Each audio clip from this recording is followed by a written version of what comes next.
Welcome to Wellness Wednesdays, and thank you for joining us for this special 1-hour session today. We're so happy that you came and spent time with us. My name is Anne Marie Medina, and I am the Director of Corporate and Community Relations for the University of Arizona Health Sciences, and I'm located here on our beautiful Tucson campus. We also have a director up at our biomedical campus up in Phoenix, and that is Caroline Berger. And we also have Allison Otu, who serves as our executive director. I'd like to share a little video with you, some information about the University of Arizona Health Sciences.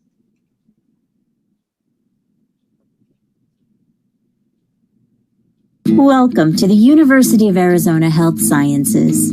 As the statewide leader in biomedical research and health professions training, Health Sciences includes College of Medicine Tucson, College of Medicine Phoenix, College of Nursing, College of Pharmacy, and the Melanina Zuckerman College of Public Health.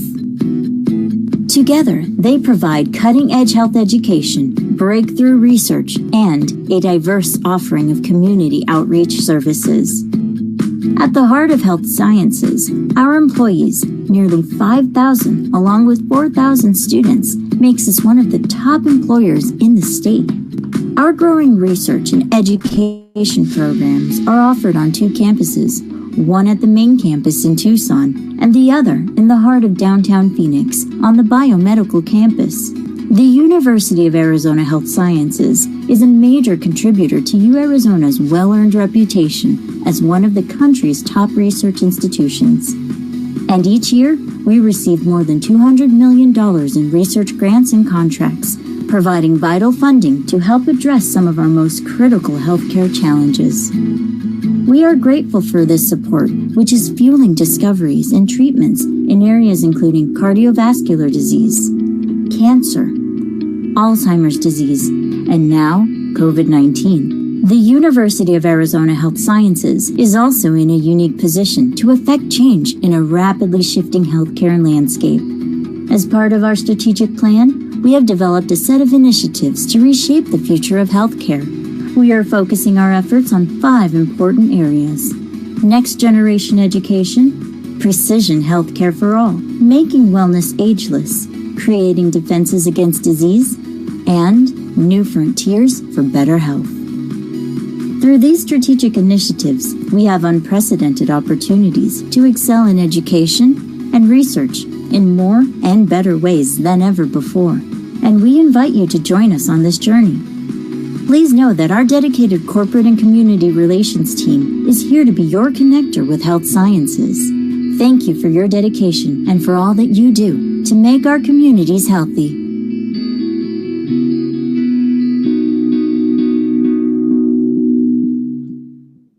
I hope you enjoyed that information about the University of Arizona Health Sciences. We would love to have you join us on all of our platforms. So please follow us on Facebook, Twitter, YouTube, LinkedIn, and Instagram. And you can follow me at A Medina Wildcat on Twitter for all the most updated news. Today we have a wonderful presentation, and we are going to allow a full 45 minutes for Spencer to be presenting to you. He will be continuing to engage you as he does so, and then we'll have time for questions at the end. So as those questions come up, don't wait. Go ahead and drop them in the chat. I'll be following that, and I will make sure that Spencer gets all those questions at the end of his session.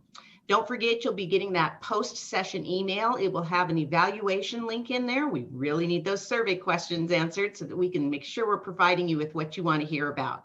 We'll also provide you any links or resources that are presented today, and a link to watch the video or share it with somebody later, and also a full link to all of our sessions from before if you've missed any of them. So please allow me to introduce our special presenter today. Spencer Gorin is a nationally known presenter, author, and originator of multiple programs that increase empathy, connection, self-regulation, and discovery. He is the co-author of the book, Learning to Play, Playing to Learn. In 2010, the University of Arizona's Campus Health Service hired him to capitalize on his unique, playful, and engaging methodologies utilized in his internationally recognized anti-violence program. Healthy Play is a solution to create an effective alcohol education presentation. That presentation, The Buzz, is now licensed nationally at multiple universities, mental health, and community service organizations. Spencer continues to create and present innovative programming that fosters student excellence on a variety of topics, such as how to navigate relationships, have healthy masculinity, and reduce hazing and increase bonding through the creation of meaningful rituals. Welcome, Spencer, and thank you so much for joining us today. Great. I'm delighted to be here with you all today. Before we get started, even though you got a little bit of a lot of information about me, I just want to share just a tiny bit more and just let you know that I am a psychiatric nurse by training. I used to manage inpatient psychiatric facilities.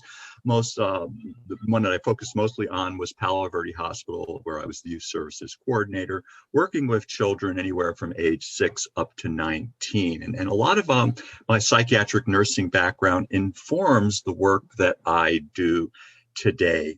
So today I'd like to talk a little bit about navigating relationships and how it fits for the work that I do here at the University of Arizona. Because I work over campus health service in the Health Promotion Preventive Services Department. There, I've got a very long title. My title is the Alcohol and Other Drug and Harm Reduction Program Specialist, and it's a mouthful. But what does it mean to me? It means that I have been asked and tasked with a lot of joy behind it to create programming that I believe will give students the success that they need and their excellence. And I do a lot of this through relationship building. And so why is relationship important to our students? And I'm going to take you through a shorter version of what I present to students because it's usually about an hour and a half long. But why is it important? Well, our personal and our professional success and excellence is totally dependent upon how well we can navigate relationships, right? Our face-to-face connection is the most human and humanizing thing that we can do. But clearly we can see that our students, and sometimes we ourselves, we live in a world where we rather text than talk. And I sometimes wonder, like, why is this? Are relationships that uncomfortable to manage? And I think it gets down to sometimes we just were not taught how to do this. Like, for instance, we all know who taught us how to drive a car. We really remember that. We know how we learned certain hobbies that we really love or certain subject matters, but very few people have actually just sat us down and taught us how to do relationships. And there are amazing resources out there that are hundreds and hundreds of pages long. I'm a simple guy, and I think most people like to figure things out in a simple manner. So what I've done is I've designed navigating relationships to include just really 3 concepts. And if you can understand these 3 concepts, you can truly navigate any kind of relationship from the simple to the profound. Okay, now let me bring up my screen share a little bit here. So get started here.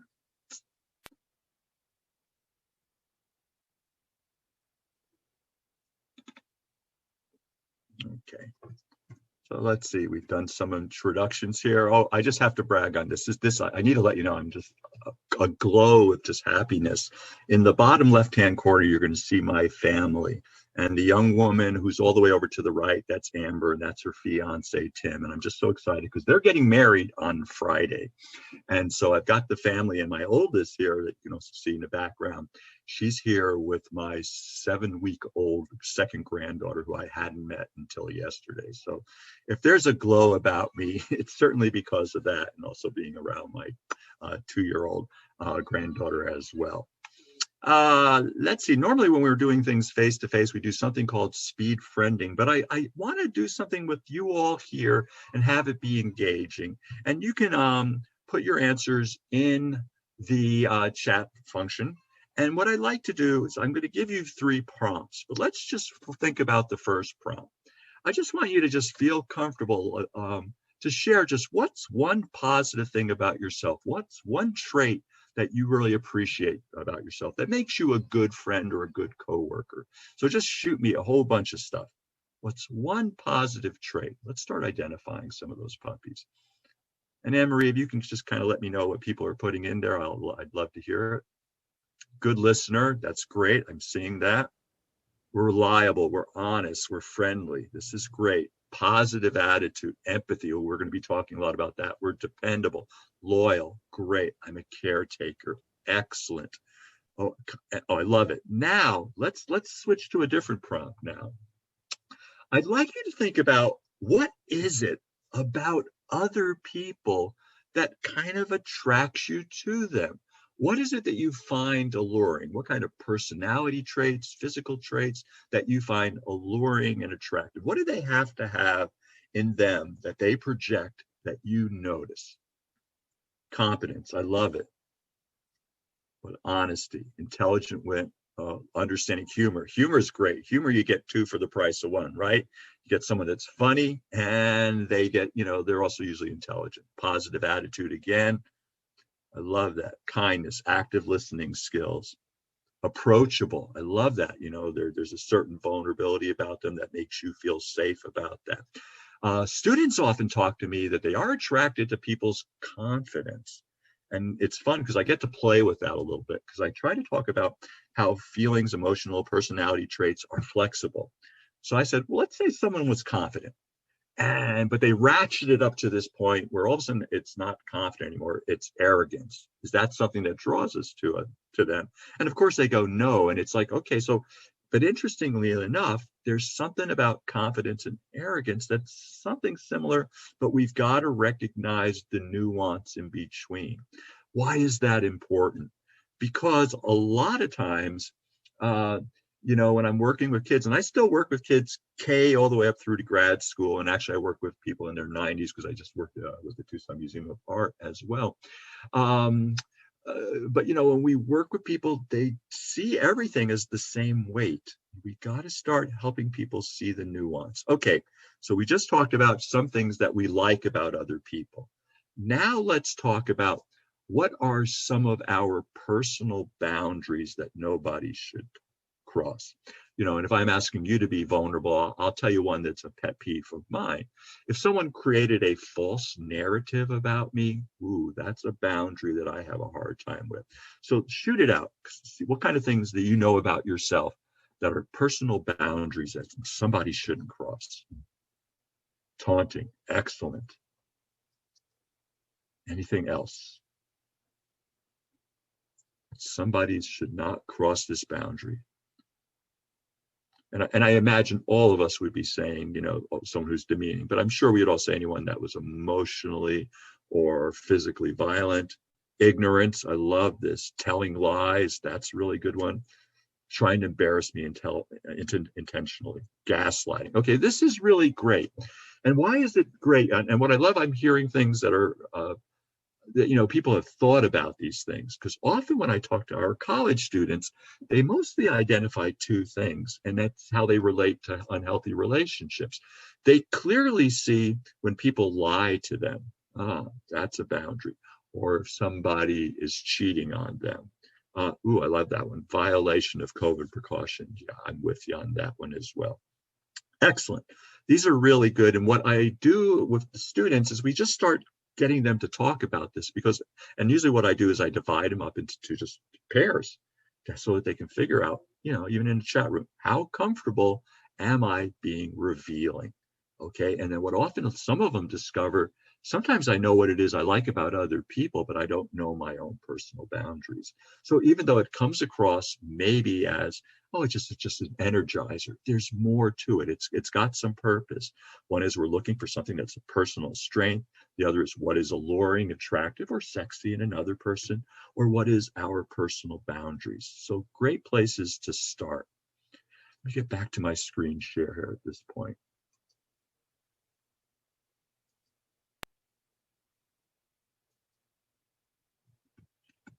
All right. So relationships in general, this is what I like to tell everybody. This is kind of important to kind of get. Relationships in general, they are not for the faint of heart. They really aren't. Relationships seem so easy to start, right? In this day and age, anybody can smile at you, tell you a line, or you could swipe right on your phone and you're in a relationship. It's that easy. But relationships over time, as I'm not telling anybody something that you don't know, they're challenging to maintain, which is really important because some people think if it starts out good, shouldn't it stay good?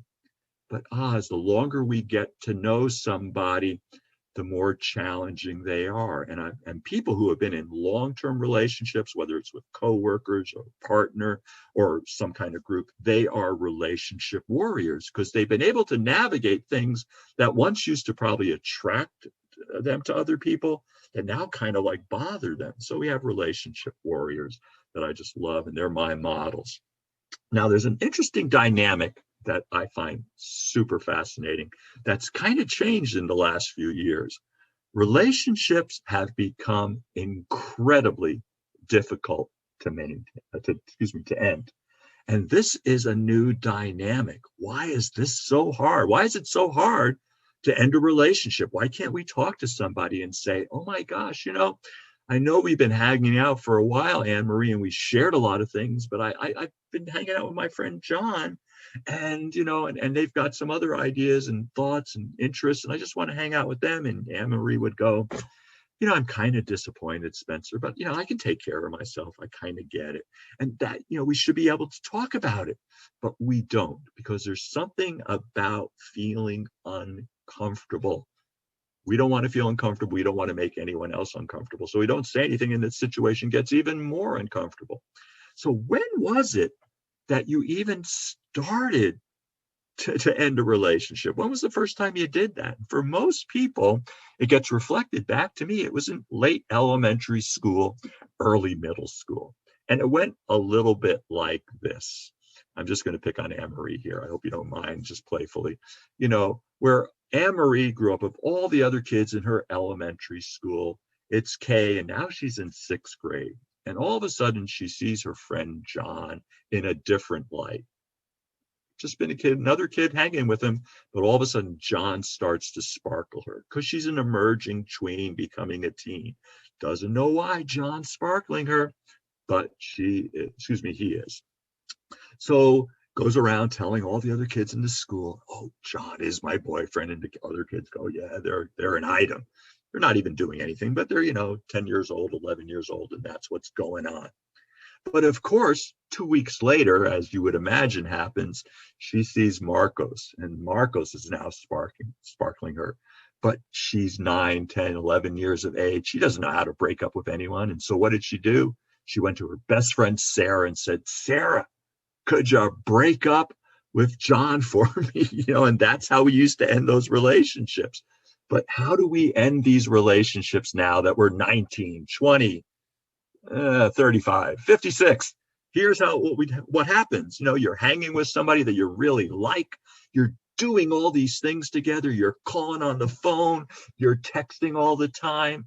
And all of a sudden you notice, hey, we're not doing as much as we used to do. What's with that? In fact, they haven't even called me in a while. I don't even get any more texts. And all of a sudden you've noticed you have been ghosted. Ghosting did not exist as a verb 7 years ago. It's something new. And I think ghosting is actually more immature than actually just, getting a friend to break up with somebody. So what it tells me is that relationships are getting more and more challenging on many levels. I just added this slide a little while ago, about 3 weeks ago, because I just adore Mr. Rogers, and I was thinking about him. And Mr. Rogers, for those of you who don't know him, he used to have a television show for children, and he exposed children to the beauty of the universe. And he loved to talk to children on their level. And there wasn't a single issue that Mr. Rogers wasn't willing to talk about with children. He'd talk about divorce. He would talk about death. And his mentor, Margaret McFarland, had this quote, and this quote became just his credo for all his shows. And Margaret said, anything that is human is mentionable, meaning we talk about the human condition. And then my favorite part is the last part of that quote. And anything that is mentionable can be more manageable.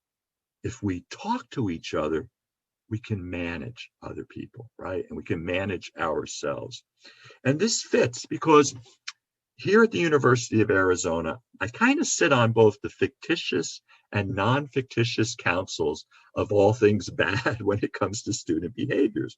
So like I'm on the Sexual Assault Prevention Council, I'm on the Anti-Hazing Coalition, the Sexual Assault Prevention Council, I think I said, and I'm constantly being brought, not constantly, but I'm often being brought into groups saying, Spencer, we're having some, relationship issues, help us out here.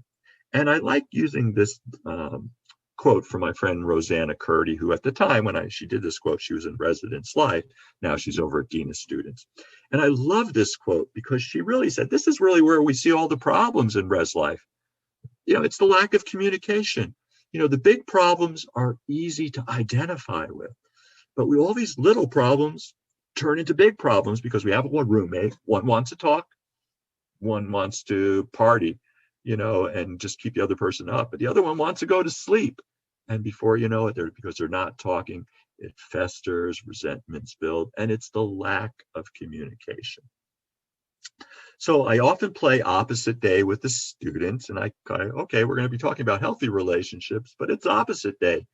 Give me some qualities of an unhealthy relationship. And like I said, the majority is all about lying and it's all about cheating. But like we were able to do in the chat function earlier, is we were able to see a whole host of other things that really make up an unhealthy relationship that sometimes we're not paying attention to, like volatility and relationship violence. Those are easy to see. But sometimes it's hard to know when you're being guilted or when someone's making you responsible for their behaviors, or you're being sabotaged, or that even somebody's lack of healthy vulnerability is a quality that makes up an unhealthy relationship. And then it also becomes even more confusing because sometimes we're in a relationship with somebody or a coworker or a friend that I call them the near misses. They give us a lot that feeds us, but it's not enough to really sustain us. But we kind of hang there for a while because, man, we don't know it. We don't know it yet, but they're a near miss. We got to collect more data, and then what we need to do is then decide what we want to do. And it's important to show this screen to students because I'll go, if this has happened to you, it's information, right? If it happened to any of us, it's information, it's data. And we should do something with it. Can we take that information and improve things so therefore we can stay here? But I also like saying this: we are human, we are not perfect, and good people sometimes do bad things. So if you find yourself occasionally doing some of these things, it's data, it's information.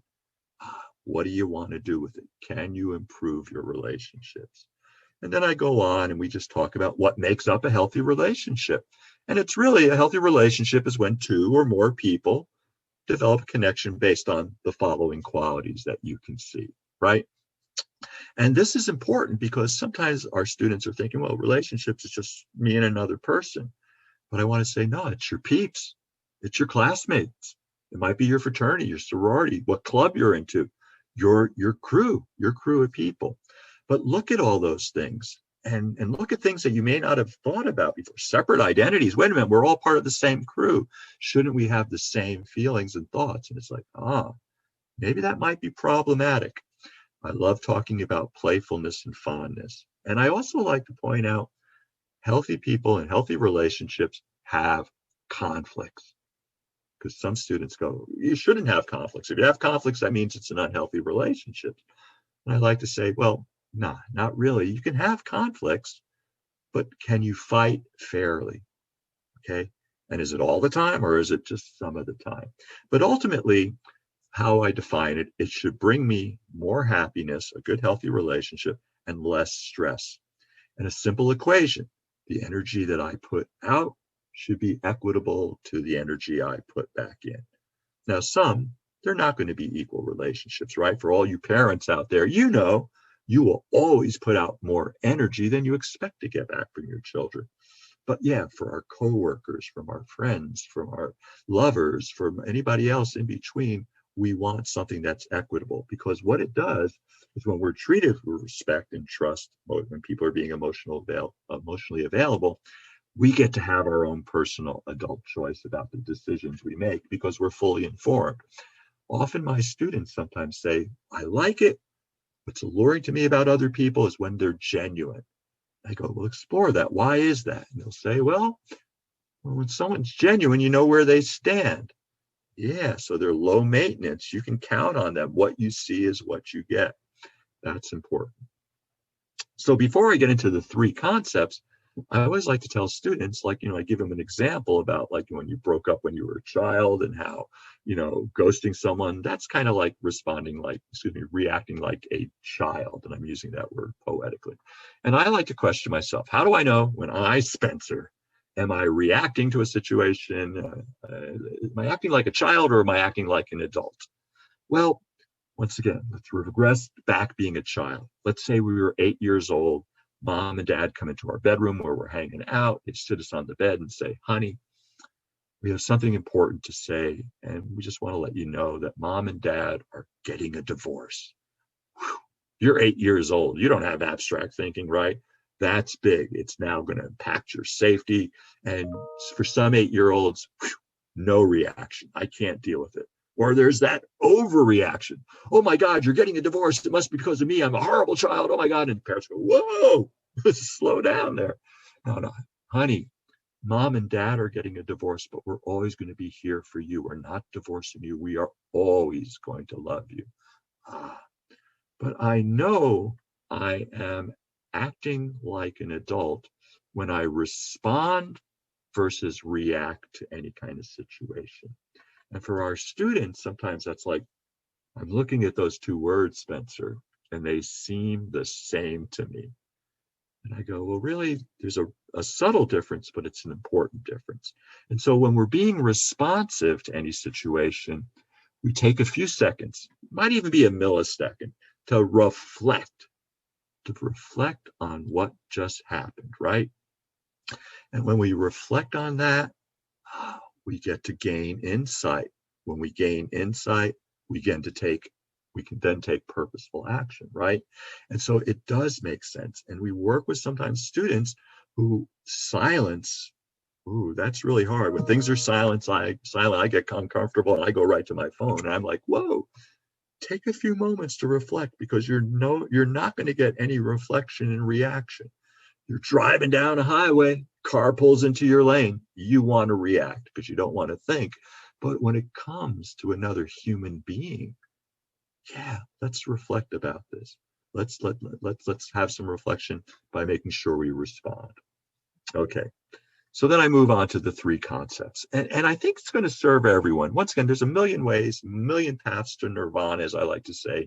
This is just my suggested path because I feel like it really it leads people to find a foundational basis for everything else related to health and wellness. I use this for my students who are having some serious substance abuse issues.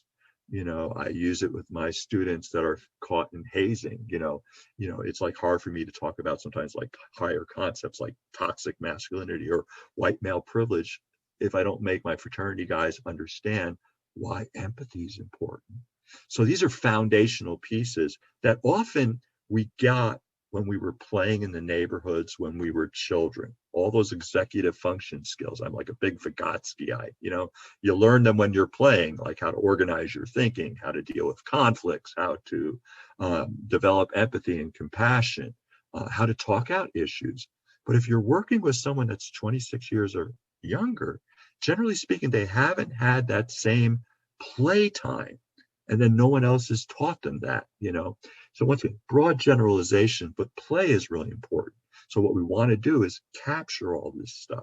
Because like when I'm working with my older college students and seeing them engaged in hazing behaviors or sexual assaults, I'm like going, wow, and find out, not unsurprisingly, when you were younger, you were teased or you were bullied, and now you became the bully and you did this vicious cycle. So we can't capture it then. Let's figure out how to capture it now. And so once again, this is a simple way of doing it. So the first concept, I'm sure all you guys are going out there, Spencer, that looks pretty damn cliched. It's positive self-love, you big hippie, you know. So, but it's really true, right? Before you can have a positive relationship with another human being, you got to have one with yourself. That's what you got to do. And so positive self-love, I call it the foundation to your inner wealth. Some people might say, oh, got good self-esteem, and you do it through differentiation.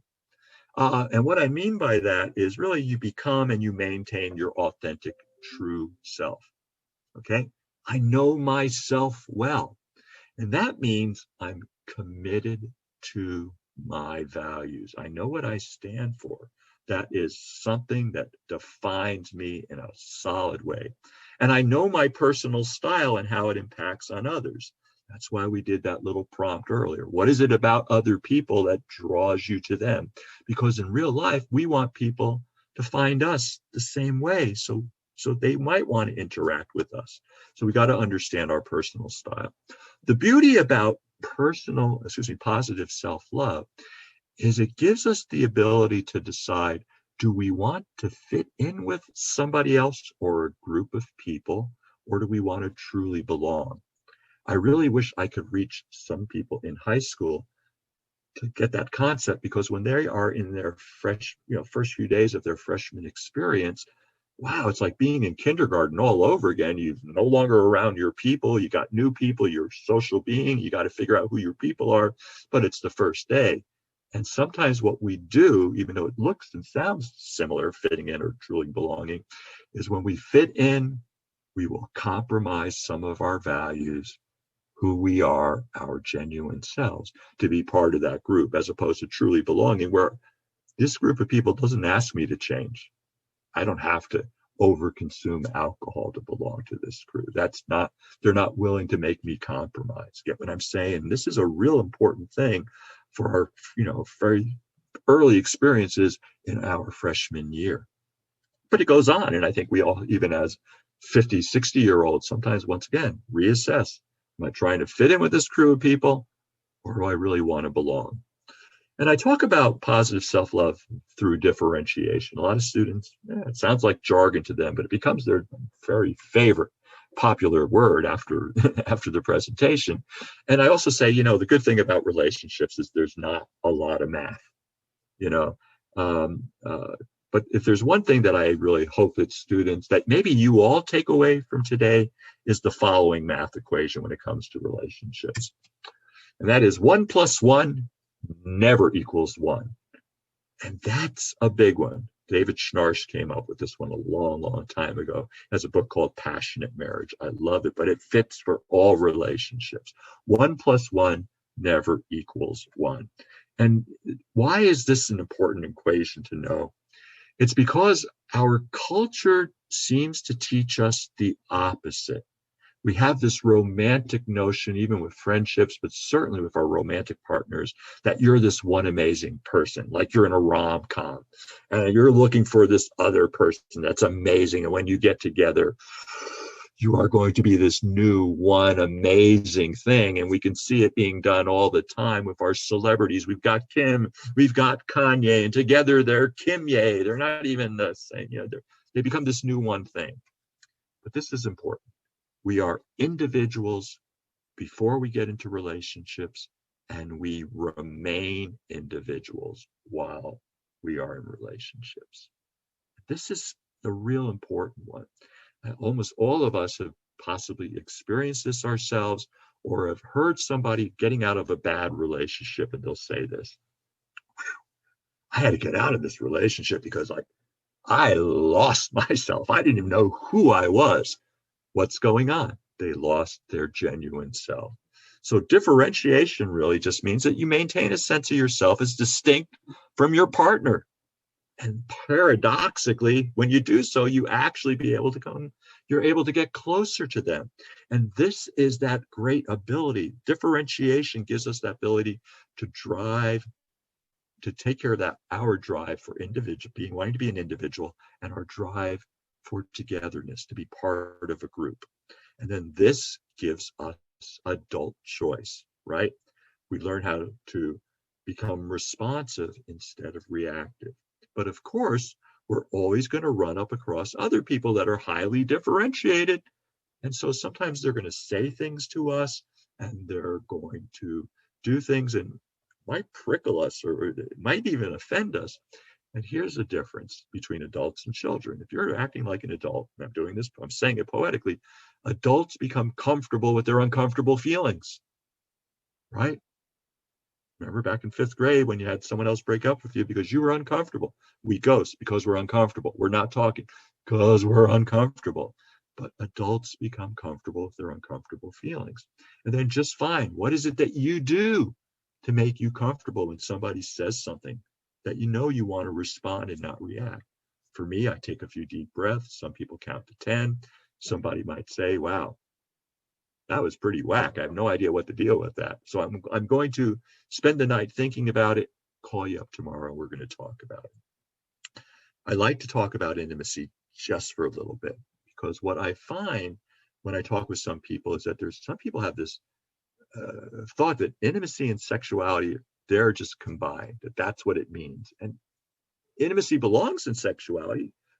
Sexuality with intimacy is awesome, but what does intimacy really mean? It means that we disclose our true self, our genuine self, without misrepresentation.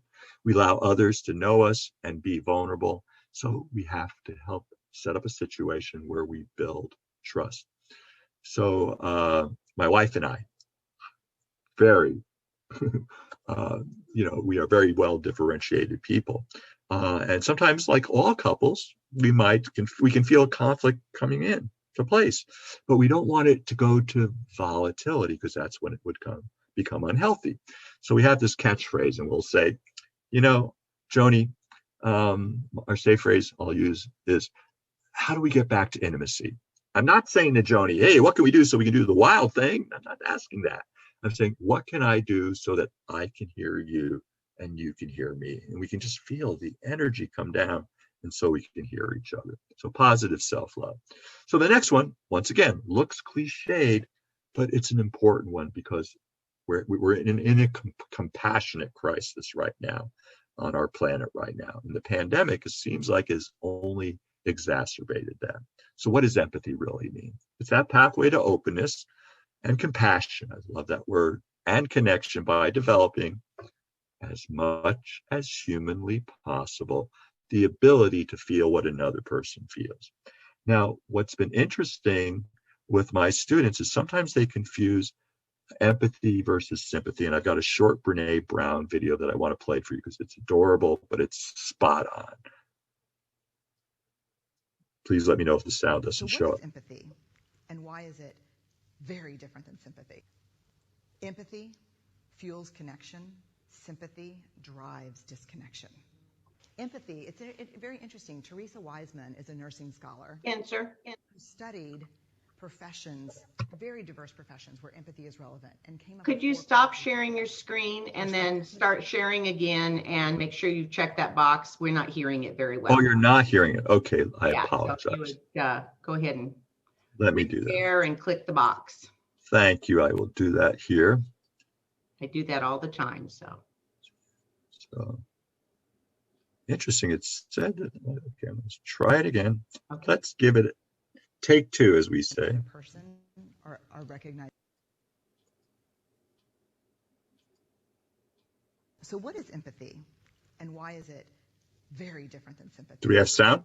Yes, empathy, we're fine. Fuels connection. Sympathy drives disconnection. Empathy, it's very interesting. Teresa Wiseman is a nursing scholar who studied professions, very diverse professions where empathy is relevant, and came up with 4 qualities of empathy. Perspective taking, the ability to take the perspective of another person or recognize their perspective as their truth. Staying out of judgment, not easy when you enjoy it as much as most of us do. Recognizing emotion in other people and then communicating that. Empathy is feeling with people. And to me, I always think of empathy as this kind of sacred space when someone's kind of in a deep hole and they shout out from the bottom and they say, I'm stuck, it's dark, I'm overwhelmed. And then we look and we say, hey, climb down. I know what it's like down here, and you're not alone. Sympathy is, ooh, it's bad, no, you want a sandwich? Empathy is a choice, and it's a vulnerable choice, because in order to connect with you, I have to connect with something in myself that knows that feeling. Rarely, if ever, does an empathic response begin with "at least." Yeah. And we do it all the time, because you know what? Someone just shared something with us that's incredibly painful, and we're trying to silver lining it. I don't think that's a verb, but I'm using it as one. We're trying to put the silver lining around it. So, I had a miscarriage. Oh, at least you know you can get pregnant.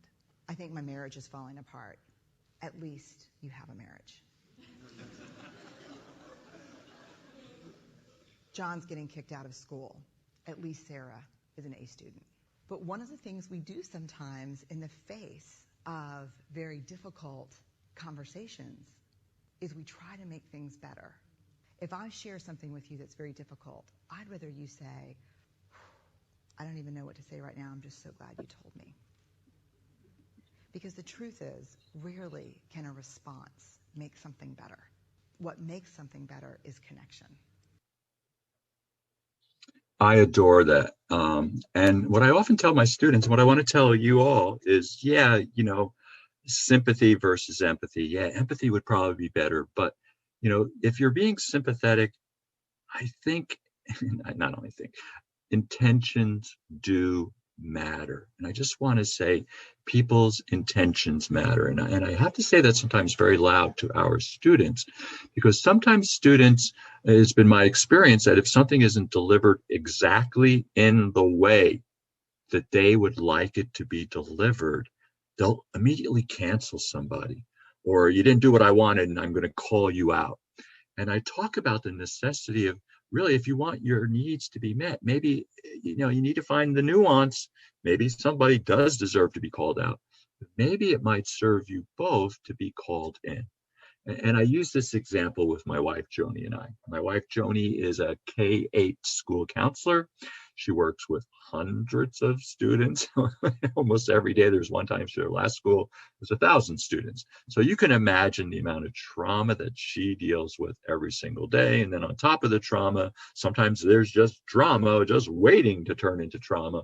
And maybe it's one of those days where her school principal says, I need this report from you, and I need this by tomorrow morning, the earliest. And she'll come home. And she'll come home and she'll go, Spencer, you cannot believe the day I've had. And she goes off the list. And, I've been socialized male for a good part of my life, and I hear this and I go, wow, it's being socialized that way. I was designed to fix things for people. So I'll go, Joni, have you thought about doing this? How about this for that? How about another thing? And she'll go, Spencer, I'm a grown ass woman. I don't need you to fix me, but I need you to listen to me. And how wonderful that she was able to at least interpret my compassion that I was trying to do, but wasn't putting it out in the right way, so that she could say, this is kind of what I need. And I can go, oh, I get it. And you can definitely teach this old dog a new trick or two. All right, let me just finish up with the last concept here.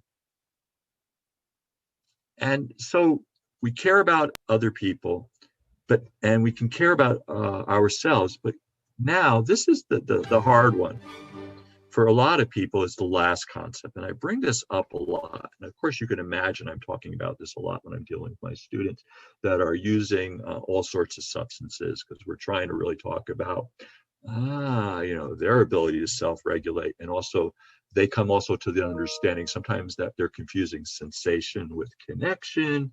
But now that I want connection, I don't know how to do it. So, okay, here's the 3 concepts. But this is the big piece, and that's self-regulation. And what's lovely about self-regulation is that it's empowering, right? I'm in control. It's your ability to control your own destiny, to take purposeful action, and to live with thoughtful integrity. So therefore, you make the decision. It's up to you. Are you going to disappear? You're going to react, or you're going to respond? And if you can do those, you can do things with composure, civility, commitment, and character, and ultimately with compassion. And because what you do finally is, and you can also do it with all different kinds of people, right? because we live in a very polarized world right now. Old, young, Republican, Democrat, progressive, liberal, whatever, we're all polarized, different races, you're white, black, but we forget about our shared humanity, and we sometimes reach to dehumanize somebody very quickly. But I love what Brene Brown says. She says we have a shared humanity. And shared humanity is we all have equal capacity for pain and equal capacity for joy.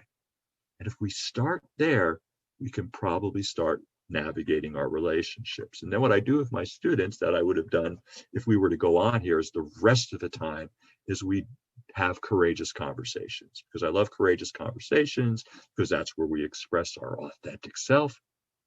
We have to listen, we have to reflect, we gain insight. It's all that experiential stuff, which we're easily still able to do on Zoom. And that's what's been very gratifying to myself and the students that I work with. They'll go, we are so Zoom fatigued, but you showed us just even in Zoom, we can really connect on that level. And so I take my students through a whole host of different courageous conversations. The first one usually is like, you're 18, 19 years old. You've already done something to improve your relationships. We talk about technology, and we try to become self-examined. What are the pros? What are the cons of technology? Hookup apps, really important to our students. It affects their self-esteem, their images. And so I take them through a whole bunch of them. We had Sex Talk Week about 2 weeks ago. So we were talking with the students of what made up healthy components about healthy sexual relationships, that ability to talk to each other.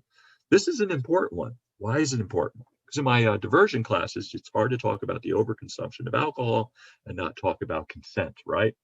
And I've got students that cognitively tell me, Spencer, I really do believe a yes means yes policy is absolutely better than a no means no policy. And I go, oh, great. And they give you the reasons why. It's affirmative, it's positive, you know exactly where you stand. And I'll say, okay, not trying to embarrass anyone, but tell me how you say to somebody that you want to give consent, or what do you do? And immediately they go back to, well, you feel it out and all this stuff. And it's like, ooh. So even though cognitively we understand it, it seems like we better practice this courageous conversation, because if we could do it 10, 15 times, it becomes our new habit, right? It's the new norm. We talk about, things that are polarizing in a lot of different ways. We've been talking about Me Too movement, Black Lives Matter, and like, what should we be talking now? Well, we talk about, this is a wonderful thing about how should we reframe things? Like we talk about the concept of toxic masculinity. And I kind of say, does the concept of toxic masculinity, when you approach it to men, when you talk to them of being toxic, does it work? Are they changing?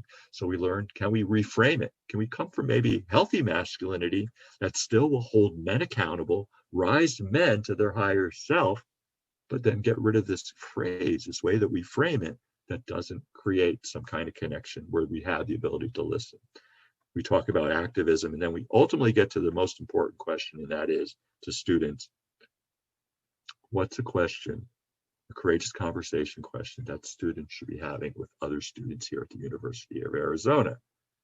And they often, in pre-pandemic, this is what they would talk about the most: our anxiety and our sense of aloneness. They would talk about, there could be tens of thousands of us in between classes out on the mall, and we're not talking to each other. So let's have these conversations here. So I know I whizzed through a lot of this, but I wanted to just give you a sense of, this is what we're doing here at the University of Arizona, in a way that we really believe are those foundational pieces that our students are going to need, that we need to enjoy our own personal and professional happiness. Spencer, that was fantastic. Thank you so much. And I really appreciate you sharing Brené Brown's stuff. If you've never read any of her books, for those of you listening, or watched any of her videos, you've got to.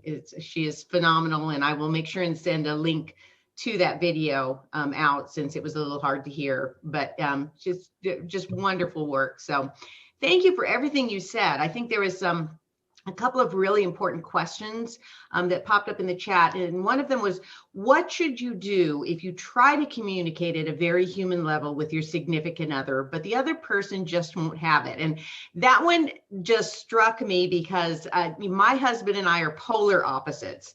I always say the glass is, they always ask, is the glass half full or half empty? My husband's a half empty, and I have a glass, it doesn't matter. I can fill it or empty it however I want. So, he and I communicate on totally different levels. And so I think this is a great question. How do you communicate with someone if they're just not on that same wavelength? I think that's important. And I relate so back to it because I've had students come back to me and they go, Spencer, I had this issue with this person and you would have been proud of me, man. I was loving myself. I was caring about them. I was self-regulating. I got nowhere. They didn't even want to talk about it. And I just said, we have to just sometimes become comfortable with other people put up roadblocks and they put up their own boundaries. And sometimes people aren't ready to hear. And so, I think it's important to acknowledge that and still be self-loving. It's not about you. And it's like, and to acknowledge how much time and energy will you put up if they're not responding, back, and say, look, I could see we're not getting anywhere. Is there anything I could do that we could maybe have this conversation later? So once again, put them a little bit in charge and say, I'd love to have this conversation with you, but I don't want to force you to do anything you don't want. And that way, once again, it respects them as an adult. Tell me how it is that you need. What should I say? How do I do this so that you could hear this, so that we both get back to our needs? Like I said, Joni and I use that thing. How do we get back to intimacy? And I use that phrase a lot. She uses that phrase a lot, and it's good. It lets the other person know I'm not feeling heard, and it lets them know, okay, you want to, this is what do you want to do about it? Now there comes to a point where you have to understand if it's that important to you to get a certain amount of feedback from your partner and they're not doing it, then that's information. And then you'll have to make a decision what you want to do about that, right? Great question. Yeah, it's very interesting because I think that with everything that's going on in the world these days and people becoming aware of their biases and things like that, when people aren't ready to accept that in themselves or ready to hear that, it's really hard to have that conversation. And when you're trying to point out to somebody that they have maybe a bias and they're not willing to hear it, it's a difficult conversation. You have to figure out where they're at and what they're ready to hear. So yeah, and like this pandemic has been like perfect for that, coming up every single moment, right? You have a certain thoughts about how to mitigate the pandemic and you're around people that threaten the way you might think things need to go, right? And you got to figure out like, ooh, how do I navigate in public or not? So it's one of those things. Where do I have control? Where don't I have control? How much anger and frustration do I want? Where do I want to put that? Pain so that it could be expressed in a positive way. How do I keep myself safe? I mean, the pandemic has taken all these things that were already there before, like I was saying with our students. My anxiety is way high. My sense of isolation is so high, sky high. And now the pandemic comes and exacerbates that. And then how do we figure out? And I'd like to say, though, that anything that comes up to us out of problems, there's always possibilities. I like to that's what I try to do for me, so what do I want to do in the face of losing some people that I really loved? I could go down a rabbit hole and just spew my anger, and there are times I do, or I can go, what am I going to take? What do I do with this information so that I can still be, so I can still find some contentment.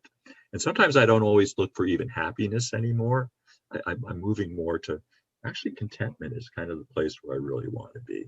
Right. And I think that really sort of addressed that final question that was in there. But I have one more I want to go back to. And they said, these are such troubling times and many find ourselves spending a lot of time with our loved ones in very tight quarters.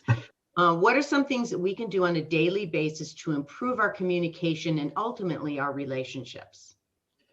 I think this is a really important one. Some of us have found ourselves with people that we love and we said we love to hang out with, but have never realized, I don't know if I wanted to hang out this much with you, Yeah. right? You know, so I think it's that thing that I said earlier about positive self-love.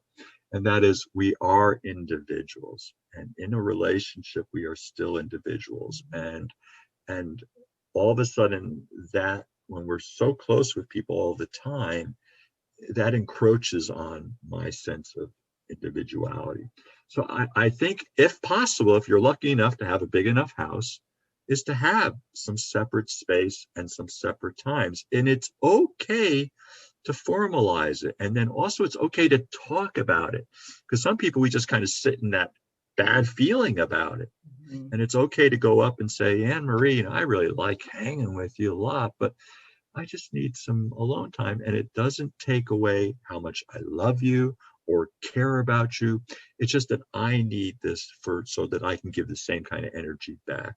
And I think most people hear it. It's we just don't take that few moments in our head to kind of reflect what's going on, and then just like articulate a sentence to say that would probably take 15 seconds to say for someone else to go, oh, okay, you're saying it in a way that doesn't put me on the defensive, and I'm hearing it's kind of a loving thing, right?